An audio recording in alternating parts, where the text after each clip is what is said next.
is my ASMR channel, and today we're going to be talking about The Witcher.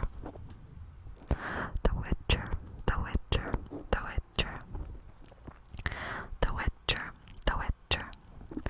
For those of you who don't know, The Witcher is a fantasy book series, video game, and Netflix original series.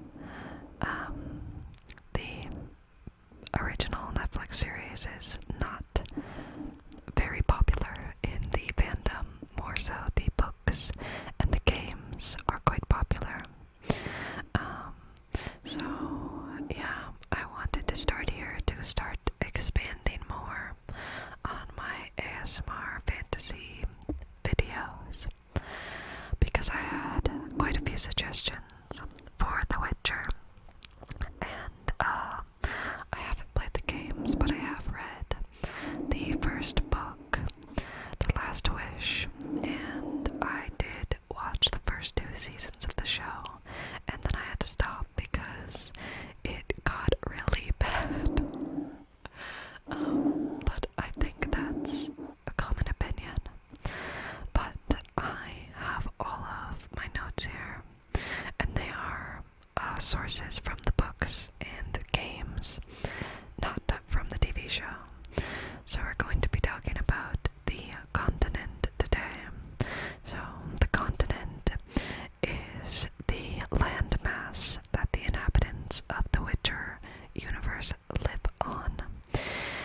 It is completely unnamed, although the kingdoms and empires within the continent do have names. There's no name for the continent itself. Like, there's no Tamriel or Middle Earth name, it's just the continent. So yeah, I'm just gonna go over the natural history, the different nations that are very important, and yeah, just like a big overview basically. Today, that's what we're gonna do, and I'm really excited. And I will have a map of the continent, or at least the known world. And I'd just like to preface that by saying that there is no official map released by the author of the books. He has not created one or said that anyone that was created by fans is accurate.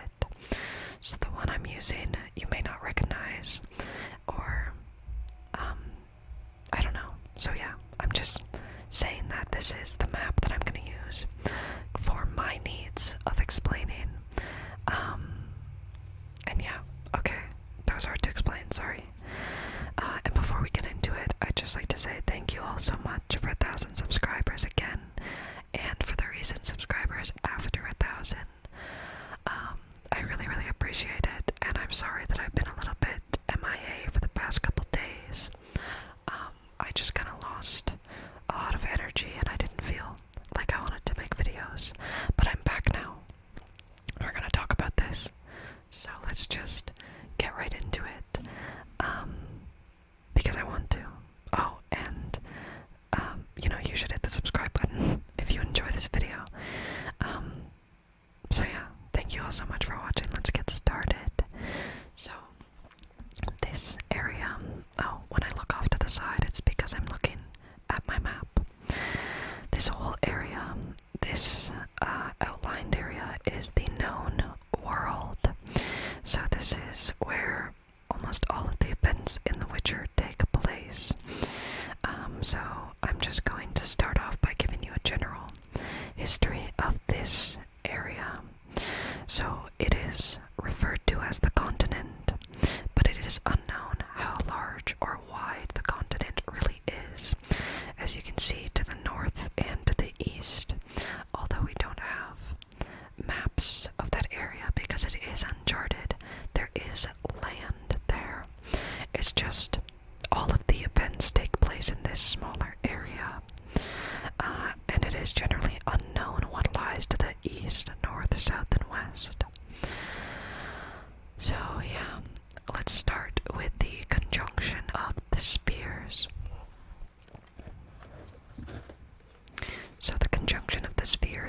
was an event that occurred in the year 230 BR, I believe.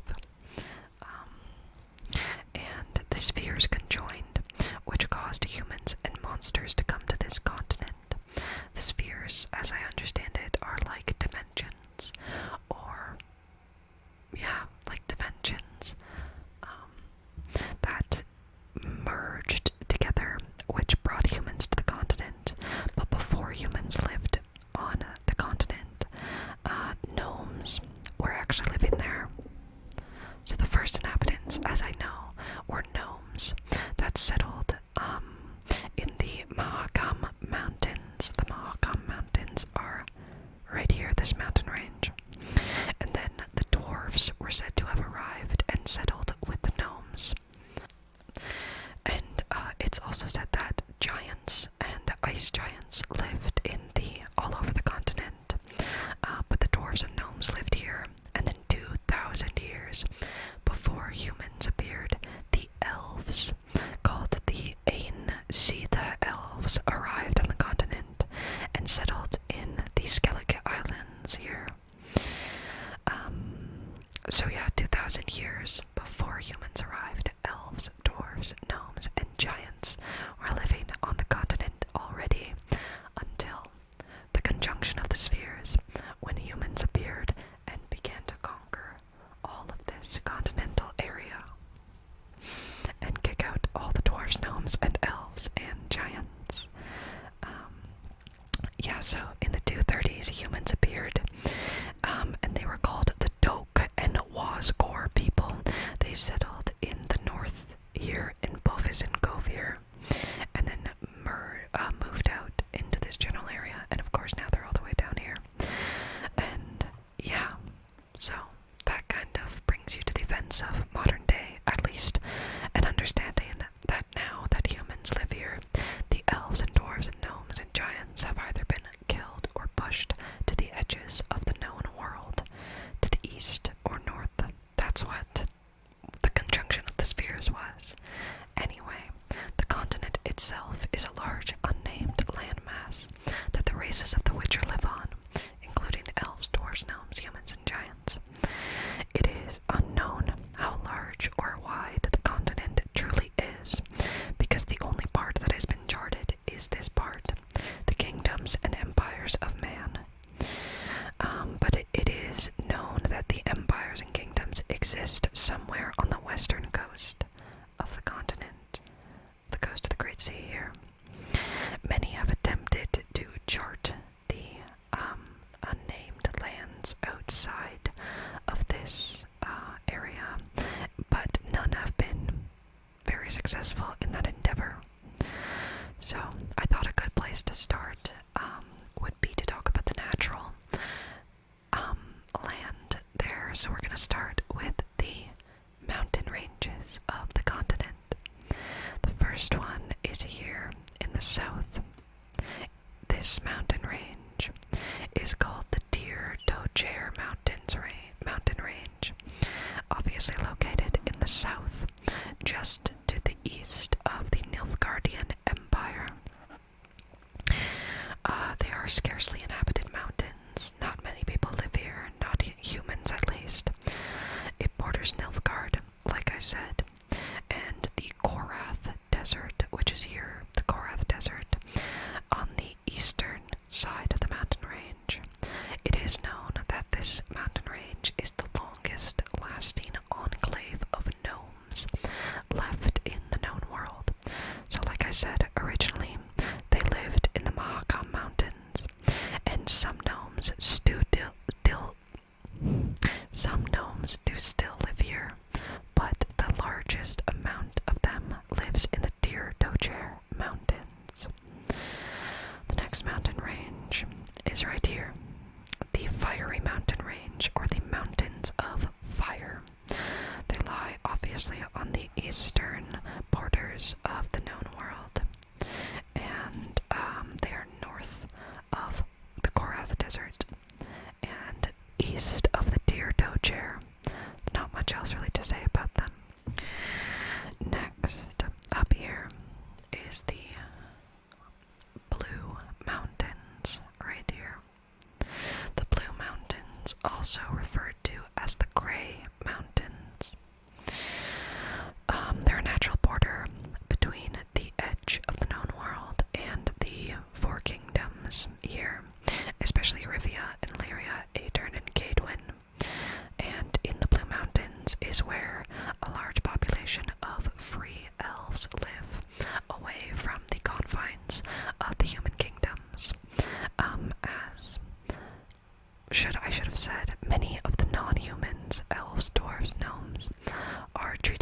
second-class citizens in the human empires, so they often flee from those places to live on their own.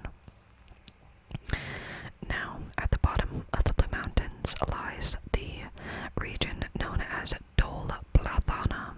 In English, it is called the Valley of Flowers. Now, before the elves fled to the Blue Mountains, this was the last settlement of the elves. It is extremely fertile land, very green, and very much used and exploited by the kingdom of Aedirn after the elves left. Another thing about the Blue Mountains is that the river Bondar, this river, flows down from the Blue Mountains all the way to the Great Sea here. Next, we have the Dragon Mountains. These are the Dragon Mountains farthest to the north. These mountains are known for having large populations of dragons. Who would have expected that?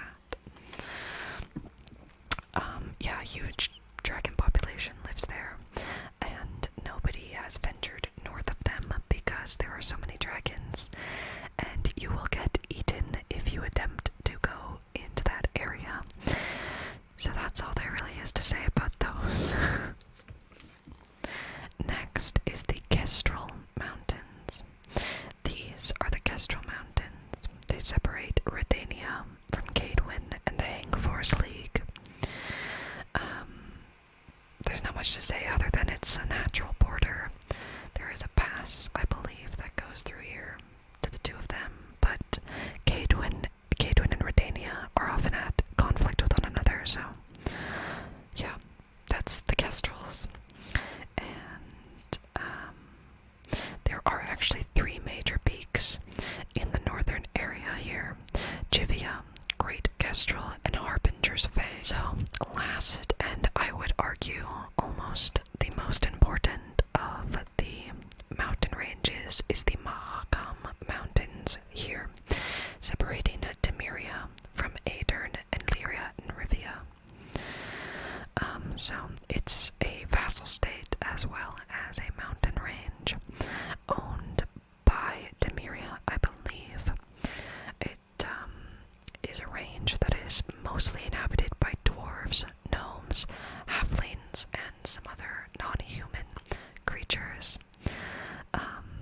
It is the largest known exporter of iron to the northern kingdoms up here and the Nilfgaardian Empire down here. It's famous for its weapons and other workmanship, such as armor and things, and it's considered to be the best in the known world. Dwarves and gnomes, although they are under the rule of Temeria as a vassal state, they remain largely autonomous, because if they weren't largely autonomous, they would stop making weapons and armor and all of the things that Temeria sells to the rest of the world. So, yes, the Mahakam Mountains are extremely, extremely, extremely important, especially to Temeria. We're just going to talk about briefly about the places that we know that are outside of the continent. So, to the east of this area, there are a few places that lay east. To the south, down here, there are a few places south of here and even west. They are generally referred to as countries beyond the sea, and not much is known about them, other than that they have occasional trade with the northern kingdoms and Nilfgaard. So let's talk about that. So this southernmost region, known as the Korath Desert, goes very far into the east, and there are societies there that are unknown to the inhabitants of this main continent here. On this map, it's actually kind of depicted here. It's called Zerrikania, is the first thing we're going to talk about. Obviously, it is to the east of this continent here, but it is kind of unknown where exactly it is, other than east. So it's known to be east, but north of Korath, and connected to the northern realms. There is a path right here called the Elskerdai Pass, and it leads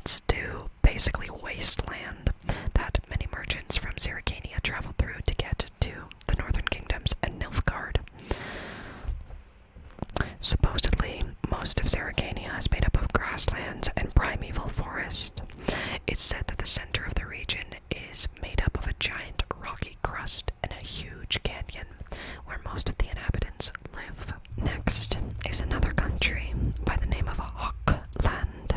Hawkland is said to be northeast of Zerrikania, so somewhere up over here.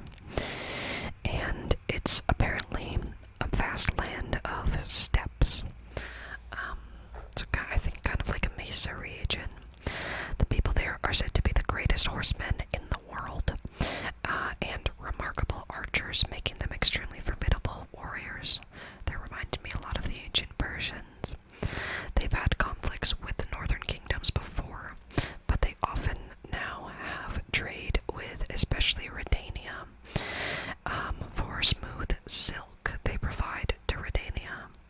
There are more unknown lands to the east and the south. They're often called beyond the seas, and that's all they're really called. With Hawkland and Zerrikania to the east of the northern kingdoms and Nilfgaard, Ophir and Zangvibar lie to the south of Nilfgaard mainly. We know that there are landmass to the south. We don't know exactly where, or they've not been charted by the people of this continent, so we don't know. We know that they're to the south. They've had some trade with the northern kingdoms through Novigrad or Sidaris. So Novigrad, this is Sidaris, very important port province, and Novigrad is a Redanian, yes, is a Redanian city, I believe. Very important port cities is the point that I'm saying. So yeah, their culture and society remains largely unknown. The landmass in the south of Ophir, we don't know about them other than they trade occasionally with the northern kingdoms. Zangvibar is a country that is supposedly very close to Ophir, and it remains a trade nation. Apparently it lies off the continent's southern edge, so down here somewhere. And it's often found that, the people, the merchants from Zangvibar are often found in port cities, participating in commerce. But the Nilfgaardians, who I will discuss in just a moment, generally see outsiders, anybody who isn't Nilfgaardian, to be inferior to them, so they do not like the people from the south or the east. Speaking of Nilfgaard, let's talk about the Nilfgaardian Empire. This is very much to say here.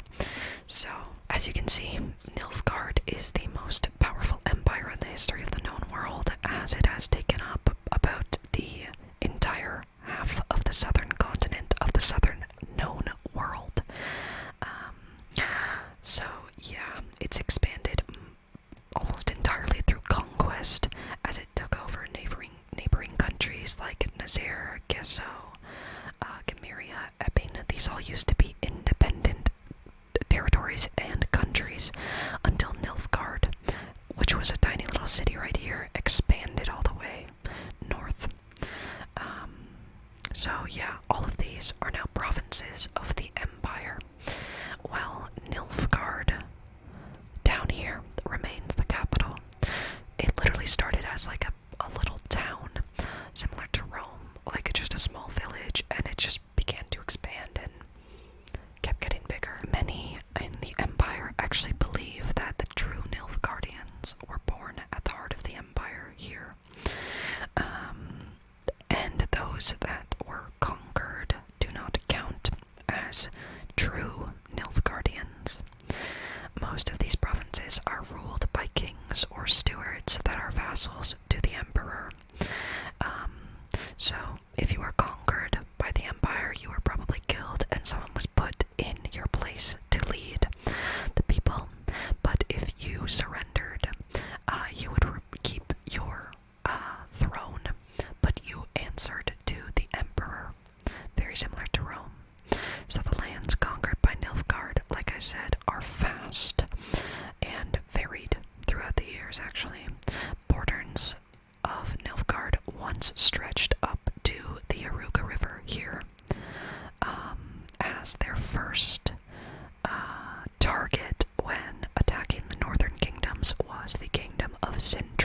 here. They did actually get up to Aedirn, but we'll talk about that later on. So, to the northern kingdoms. These guys are the northern kingdoms. To them, the Empire is always an overarching antagonist. Many people openly express their hatred toward it. But like I said, Nilfgaard actually began as a small territory in the southern continent. And according to the purists of Nilfgaard, they began to expand in the 2nd century. And they generally had a lot of internal conflict when it came to conquering the other provinces. But once they settled down and stabilized everything, they decided it was time to go to the north. Once Nilfgaard stabilized and decided to attack the north, this leads to what is called the Northern Wars. There are 3 of them. I'm not going to go through them in detail. I'm only going to talk about how they affected each nation. So the first begins with the original invasion of Sintra here. It is the closest country for them to attack. Of course, Sodden is here, but there's not really an easy way to get through here. They actually attacked Nilfgaardian or Sintran forces through this pass, and basically destroyed them all. So, anyway, the army of Nilfgaard is truly a force to be reckoned with, as they have about 350,000 men on their side, which, considering the technology in the continent, that is a lot of people. So, they had 300,000 marched north to attack Sintra, with about Sintra had like 15,000 men or something, I don't know. But about 50,000 remained in the empire to defend it. So yeah, that's a big deal. 300,000 men attacked all the northern kingdoms for years. The natives of Nilfgaard are actually said to have a significant amount of elven blood in their veins, and the Nilfgaardian language resembles the Elder language. So yeah, and apparently, according, like I said, to the Nilfgaardians, only those that live by the river Alba, this one, are considered true Nilfgaardians. So yeah, after Nilfgaard's initial invasion, they defeated Sintra, took Sodden, took up Telyria and Rivia, and Temeria, Aedirn, and Cadwyn were all kind of crumbling at this point, and the only sovereign state left was Redania. Eventually, Nilfgaard was pushed back, I believe, but, you know, that's just the amount of their power caused all of these kingdoms to crumble, except for Redania. So, that's Nilfgaard for you. So, now that we're done with Nilfgaard, we're going to talk about the northern kingdoms. These are the kingdoms in this upper area of the known world. They're also often simply called the Four Kingdoms in reference to Redania, Temeria, Aedirn, and Cadwyn, which are the 4 largest kingdoms in the northern kingdoms, and the most influential, really. They're a group of human states / kingdoms north of the Amel Mountains, which I forgot to mention in my mountain range portion, but they're these mountains right here. So they separate the northern kingdoms naturally from the Nilfgaardian Empire down here. So many elves, dwarves, gnomes, and halflings actually live within these realms, but only as second-class citizens to the humans that are in charge. It was, like I said, partially invaded by the Nilfgaardians up to the Yaruga River and partially in here during the Third Northern War. So when all of these fell into distress, the last remaining kingdom was Redania, ruled by Radovid V. So often in the Witcher books and games, you'll hear these areas referred to as Radovid's realms. So we're going to talk about the 4 major kingdoms, and then I'm going to mention some of these smaller territories. But as much. So the four major kingdoms are Redania, Temeria, Cadwin, and Aedirn. We're going to start with Redania, because it's kind of a big deal. So it's bordered by the Kestrel Mountains here, and it is a natural border between Cadwin and Redania. So Redania, Redania and Temeria are actually older than Cadwin and Aedirn, because when humans first arrived on the continent, they arrived here and then moved across the continent. So they first established kingdoms here, and then later on here. So, just for your knowledge. So, Redania has had many conflicts with Temeria, which is its closest neighbor across the Bondar River. They've had many conflicts before Nilfgaard, and they've also had conflicts with Cadwin and Aedirn. But they also take part in trade and things with all these different kingdoms, obviously. So, yeah, that's where it is geographically. Redania is an extremely wealthy realm that profits mainly off of agriculture and trade from the city of Novigrad here. The capital city is here. It's called Tritogor. There's another prominent city called Oxenfurt down here. It is known to have the most well-known and largest university on the entire continent. So that's what makes Oxenfurt very important.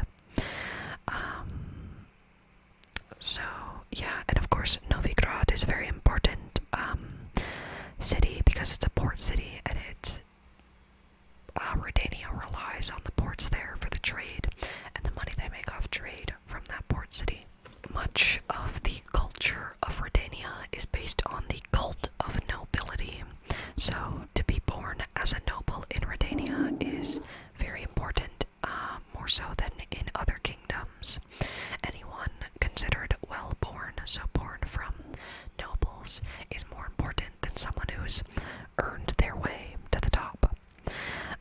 The wealthy make their profit off the grain trade and the horse husbandry industries.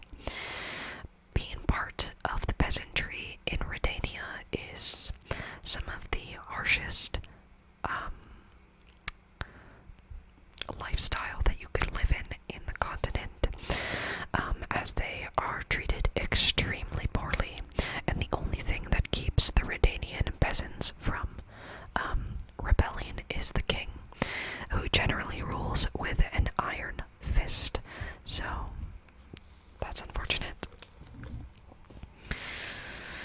Another thing about Redania is that their cavalry is said to be among the best in the world, and the country's nobility generally makes up the cavalry, rather than the footmen of the army. As I mentioned, Redania often has wars and rivalries with Temeria, its direct neighbor across the Bondar River, and they often actually infiltrate the enemy ranks to spy on them and see what they're up to. Speaking of Temeria, let's talk about Temeria. It's obviously bordered by Redania to the north, Aedirn to the east, Cadwin to the northeast, and all of these little provinces here. I'm not going to talk about these guys, unfortunately, or this here, but I am going to talk about Sintra later on. So, Temeria lies south of the Bondar River and Redania, and it's important to mention the First Northern War with Nilfgaard, as Temeria took the brunt of the force, since Nilfgaard invaded Sintra first, and then Sodden. They slowly made their way up to Temeria. So they received many refugees from neighboring countries, and especially from the Kingdom of Sintra, after its capital was sacked. Now the king at that time was King Foltest.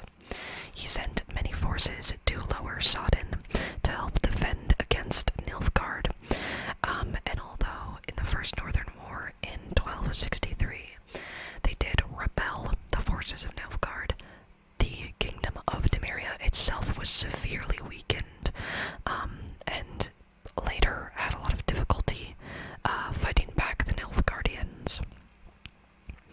Obviously, before this, they had conflicts with the three neighboring kingdoms, especially Redania.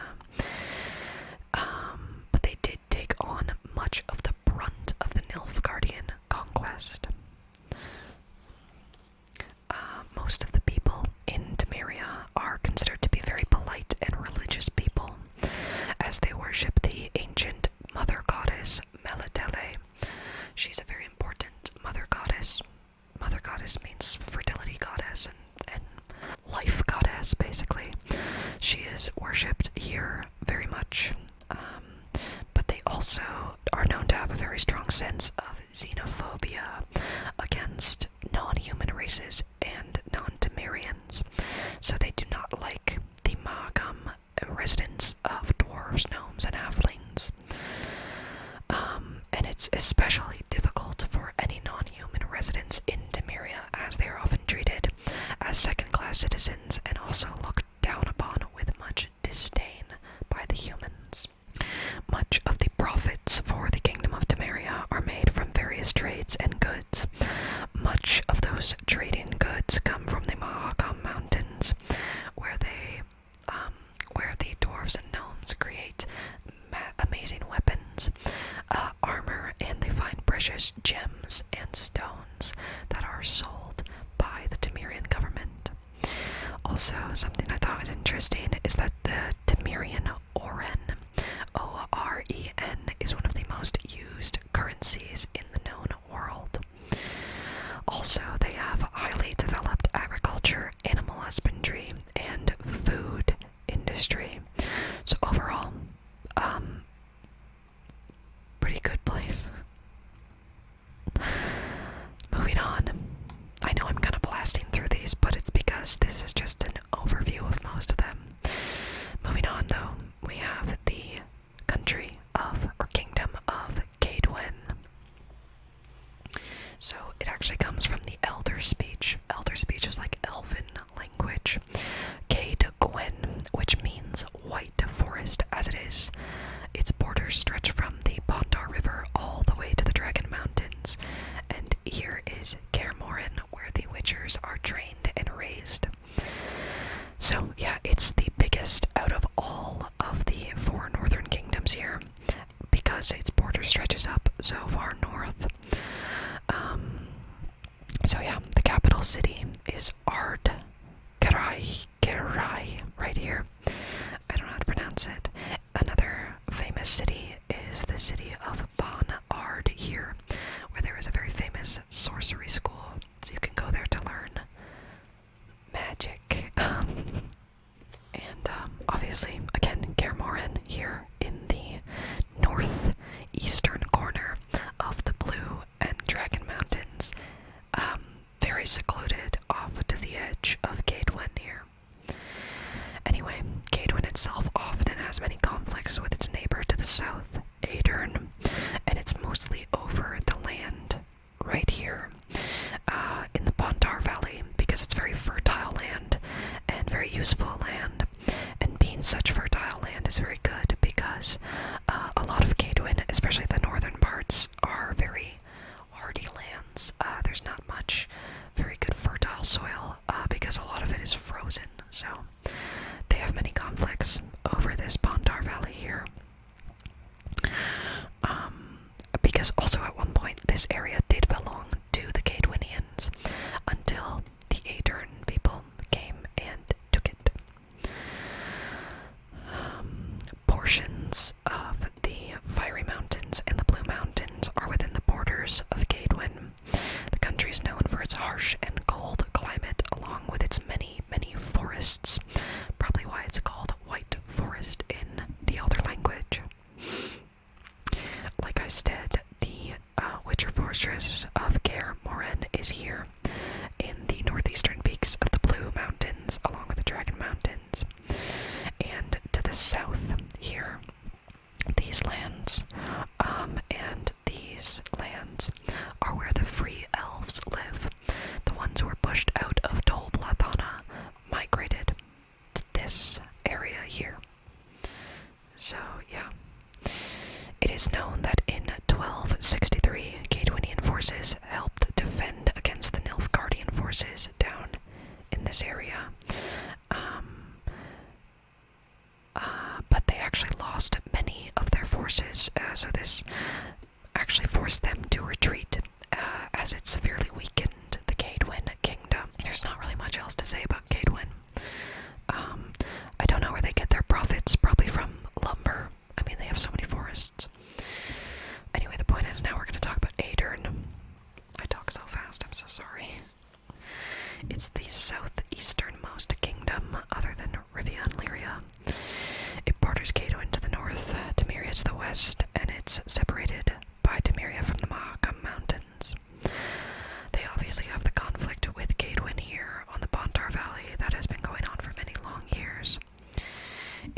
elves and forced them out of their country to the edges of the known world.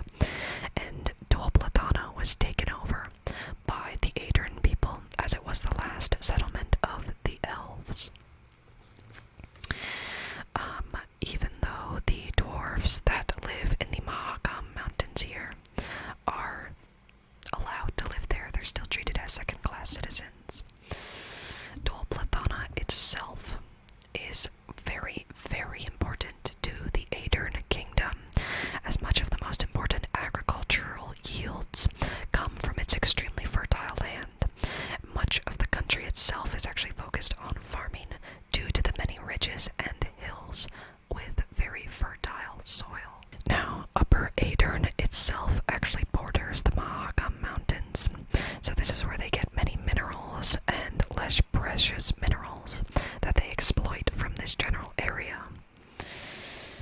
The capital of Aedirn is Vengerberg, and you might know it because one of the main characters of The Witcher, whose name is Yennefer, comes from Vengerberg. So the capital is Vengerberg. There's another very important city here called Aldersburg, and they are known, both of them, for their dye works, manufacturers, wool, and textiles. Vengerberg specifically is also known for its distilleries and its malt mills, and it's extremely famous for its carpets. So, that's cool.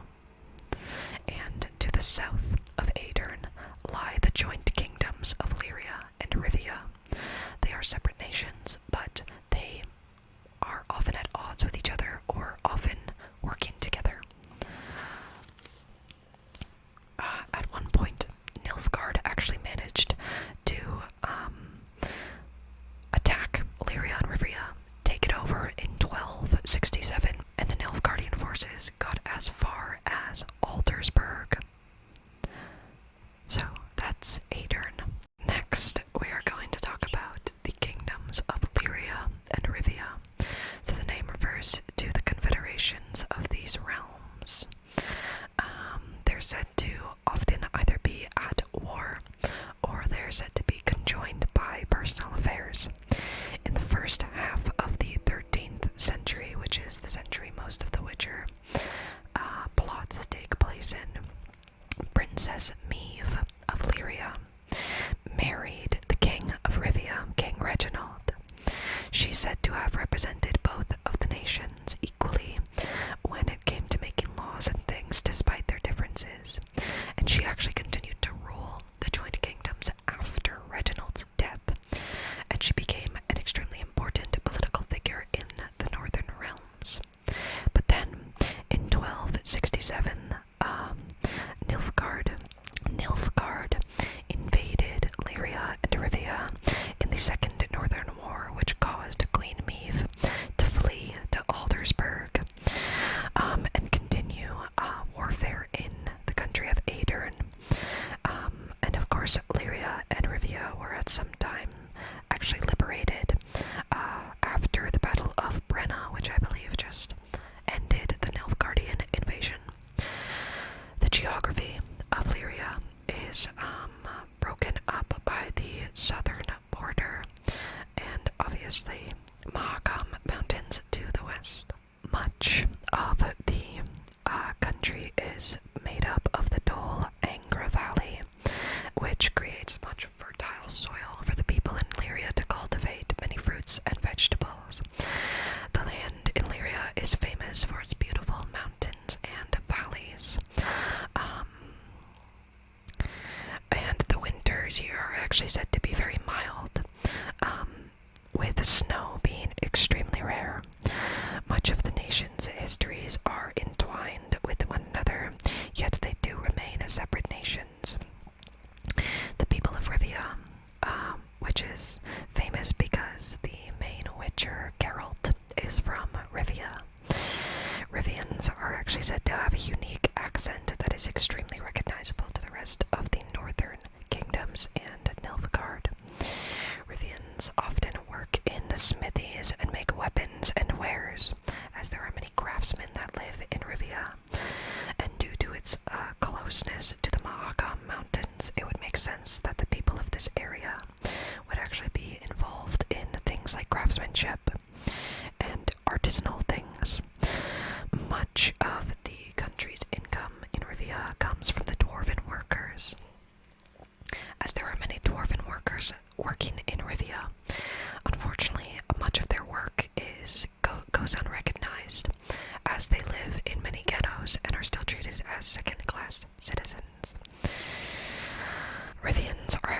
also often viewed with disdain, and they are sometimes seen as thieves in other nations.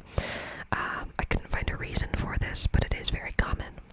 Lyria, on the other hand, makes their primary profit from agriculture, as they produce much fruits, vegetables, wine, and meat, and they're often seen as more kindly and more so like merchants, upper class, than the Rivians. That is Lyria and Rivia. Not much to say there, but thought I'd mention it because Geralt is from Rivia, and their queen is cool. Next, we have the country of Sintra. Sintra used to be an ancient elven city by the name of Sindria. It's one of the closest countries to Nilfgaard.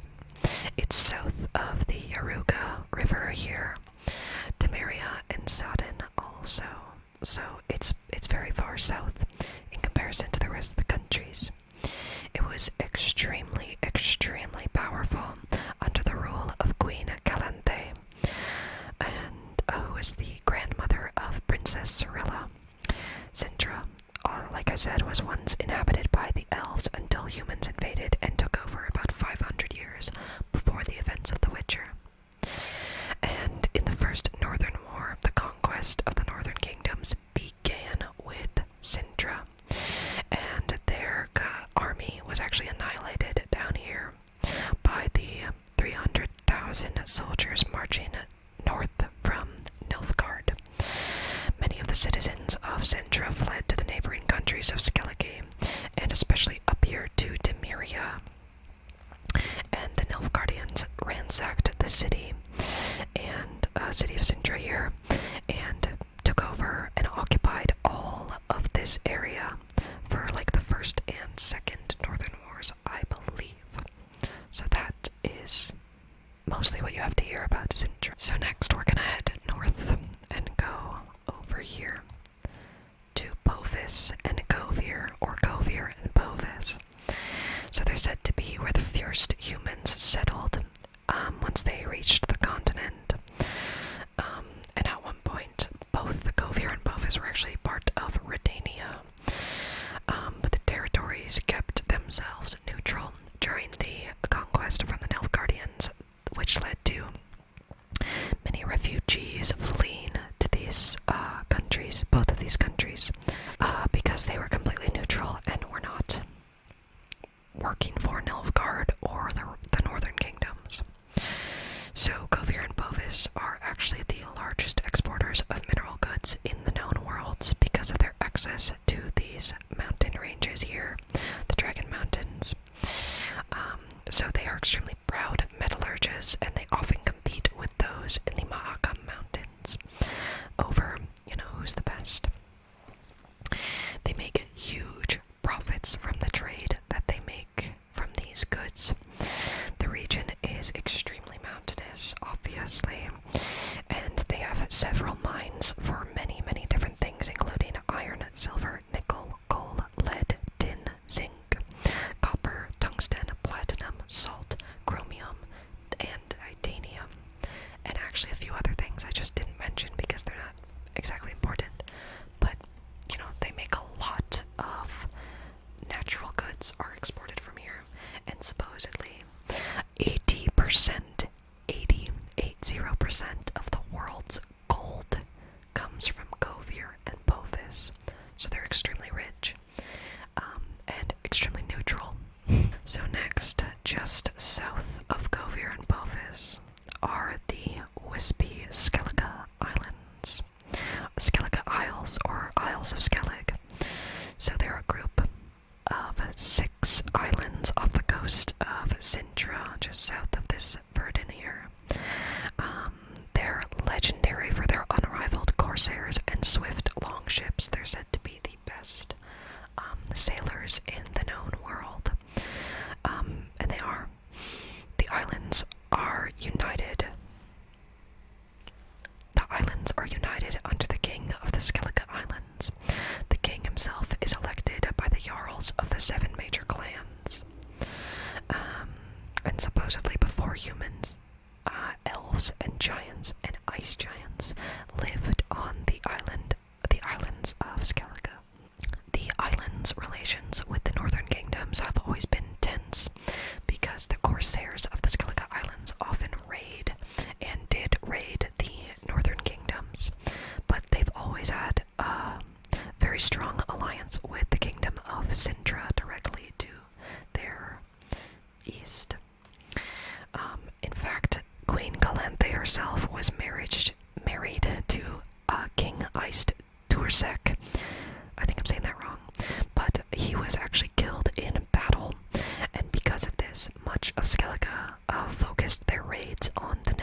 it's a huge forest territory in this general area. I wanted to talk about it because it's often called the Forest of Death by humans. But it's such an ancient territory, and the only state in the entire continent that is solely autonomous from humans. So it's not ruled by humans, it's ruled by non-humans, specifically by dryads. And many other non-humans live here as they're constantly persecuted by humans. So yeah, and it's very ancient, and supposedly the nature in Brokilon is supposed to be better than anywhere else in the known world. But yeah, that's the last one I had to talk about, the last one on my list. This is the huge map of the continent, and yeah, that's the continent from The Witcher. I know I didn't mention every single little thing, but I just wanted this to be a basic overview of all the stuff. So I hope that was still good enough for you guys. I would love to continue talking about The Witcher. Like I said, I haven't played the games, so I think I have to do that and catch up on the books, and then maybe I'll be more into this. But yeah, I really hope you guys liked this video. If you have any other suggestions about what you want me to talk about from the Witcher series, let me know in the comments below. Thank you all so much for your support recently. It has truly meant so much to me, and I really appreciate each and every single one of you for being here and supporting me. So yeah, thank you all so much for watching. Thank you so much. I really love doing this video, and I hope we get to do something like this again. So I'll see you all in the next video.